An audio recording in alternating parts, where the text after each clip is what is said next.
Hello, everybody. I hope you're all well. So, there has recently been breaking news in the case of missing British boy Andrew Gosden. I have been following Andrew's case since he disappeared on the 14th of September 2007. If Andrew still isn't found by September this year, 2022, sadly by then Andrew would have been gone for 15 long years. The latest heartbreaking developments in Andrew's case are that two men have been arrested on suspicion of trafficking. Andrew Gosden disappeared from central London, as I said, on the 14th of September 2007. One of the very last sightings of Andrew is when Andrew left the famous King's Cross station on that day. He was caught on CCTV leaving that train station, and where he was off to next, no one has ever known. On the day that Andrew went missing, he left his home in Doncaster, which is in South Yorkshire in the UK. He withdrew £200 from his bank account, and weirdly, he bought a one-way ticket to King's Cross. Now, the person that sold Andrew the train ticket at the train station in Doncaster remembers saying to Andrew, "Would you prefer a return ticket?" Because a return ticket and a single ticket didn't differ much in price, and the person presumed, especially due to Andrew's young age, that he'd be returning. Weirdly, Andrew did not take up the offer of the return ticket, and he went ahead with a purchase of a single ticket to King's Cross. So the two men that have been arrested for trafficking have also been arrested on suspicion of kidnap. The men in question are aged 38 and 45, and the arrests come from charges related to offences committed in London. And horribly, the older man, the one aged 45, was also arrested on suspicion of possessing indecent images of children. Now that is according to South Yorkshire Police. Both of the men were arrested on the 8th of December, and the Metropolitan Police assisted the South Yorkshire Police in bringing their arrests. Detective Inspector Andy Knowles, who is from South Yorkshire Police, said, "Our priority at this time is supporting Andrew's family while we work through this new line of inquiry in the investigation." So I'm now going to give you a more detailed breakdown of the version of events that took place on the day that Andrew Gosden disappeared on the 14th of September 2007. On the day that Andrew disappeared, he was last seen at 8:30 a.m. as he headed down Littlemore Lane in Bolby towards Westfield Park.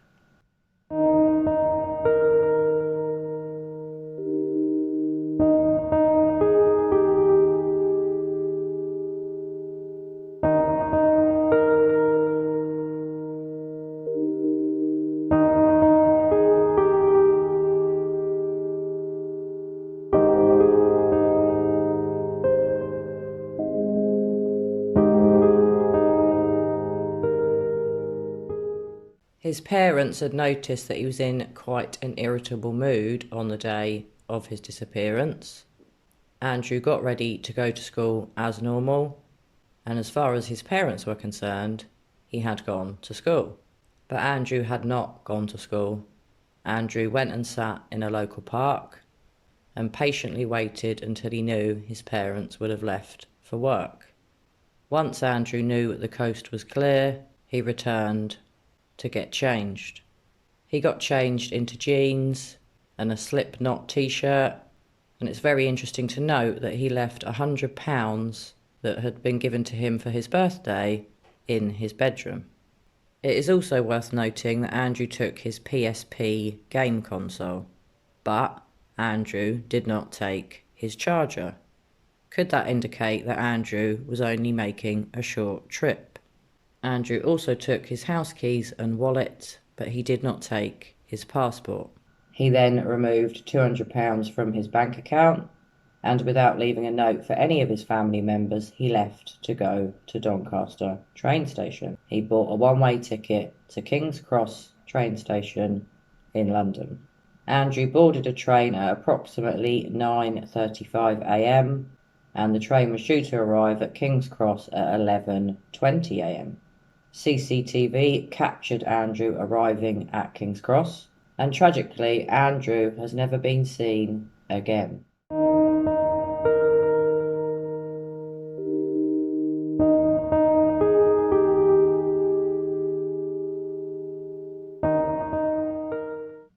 When Andrew disappeared in 2007, his family commissioned their own searches. This included a sonar scan of the River Thames in London, and there have been numerous age-progressed images of how Andrew would look as he got older. Andrew was known to like heavy metal music, and it was known that some of his favourite bands were playing in London on the day that he vanished. The rock band 30 Seconds to Mars were playing at the Brixton Academy, and metal band Seekter were playing a rescheduled show at the Carling Academy. Now, the Carling Academy is a venue which is within walking distance of King's Cross train station, where Andrew was last seen. Now, could it be that Andrew just innocently took the day off of school, maybe not that innocent, but you know what I'm getting at, and went to go to a concert? Could he have met the two men that have now been arrested at this concert? Or could Andrew have already known these guys, and was he meeting them and going to the concert with them? There is no proof that Andrew went to either of those concerts, but we should bear in mind that Andrew withdrew £200, which was much more than his train ticket cost. What did Andrew need the rest of the money for? Maybe we'll never know. Now, shockingly, the police did not check the CCTV footage from King's Cross train station for almost a month after Andrew disappeared. Potential sightings were not followed up by the police. Someone claimed to see the teenager at a Pizza Hut, and also someone claimed to see Andrew somewhere near to Covent Garden. The witness that claims to have seen Andrew at Covent Garden wasn't even spoken to until 6 weeks had passed after Andrew disappeared. It really would seem like the investigation was botched from the beginning. Something else that is worth knowing in Andrew's case is that Andrew's school did realise that he hadn't showed up on the day that he disappeared, and they attempted to alert Andrew's parents. Unfortunately, whoever at the school made the call dialed an incorrect telephone number and left a message on a different person's answer phone. Therefore, Andrew's parents were not alerted to his disappearance until that evening. They sat down to eat dinner thinking that Andrew was in his room, and when they discovered he wasn't, they presumed he was out with friends. It soon became apparent that Andrew was not out with friends, and that is when the alarm was raised on the evening of September the 14th, 2007. Andrew Gosden also has a very distinctive ear. On Andrew's right ear, he has a distinctive double ridge, which I'm showing you in an image now, and the distinctive feature on Andrew's right ear was published in his missing posters. So nearly 15 years have gone by with no break in this case, and then heartbreakingly 2 men are arrested on suspicion of child trafficking and kidnapping.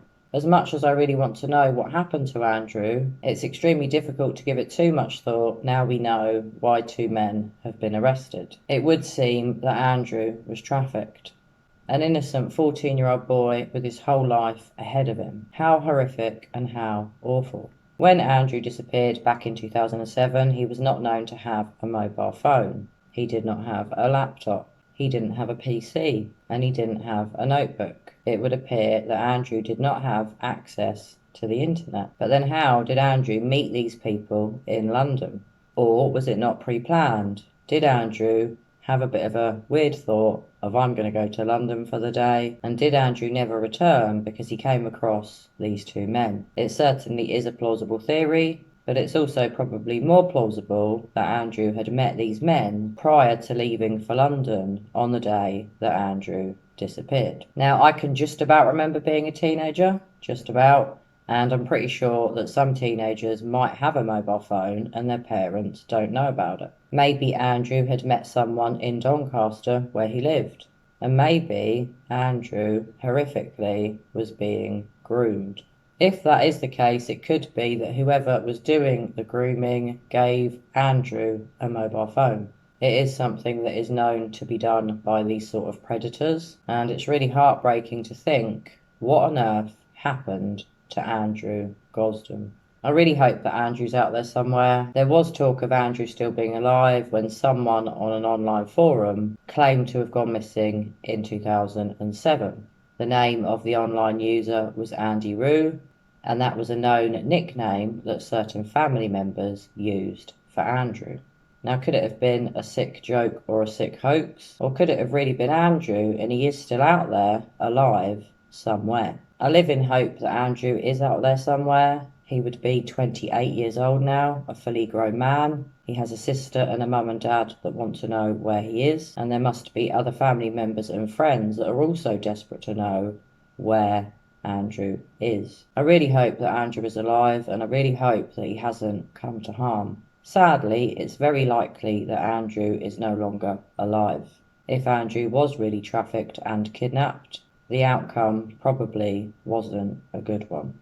So guys, I'd be really interested to know, especially if you live here like me in the UK, have you ever heard of Andrew's case? If you have, are you shocked at the recent developments? What have you always thought happened to Andrew? Did you think back in 2007, if you followed the case all the way through, that maybe Andrew was kidnapped? I have been following Andrew's case since the beginning, and I always suspected that maybe Andrew did have a mobile phone and that Andrew had been previously communicating with someone or some people. So please do share your thoughts with me, guys, whether or not you've heard of Andrew's case before. What do you think is the most likely scenario? Do you think possibly that a 14-year-old innocent boy travelled to London and ended up in the wrong place at the wrong time? Whether or not Andrew Gosden is still out there alive, I really hope that his parents and his sister get the truth and get some closure soon. So guys, I will look forward to reading your thoughts and views on Andrew's case. Please do share your views with me, and as always, pop your comments below.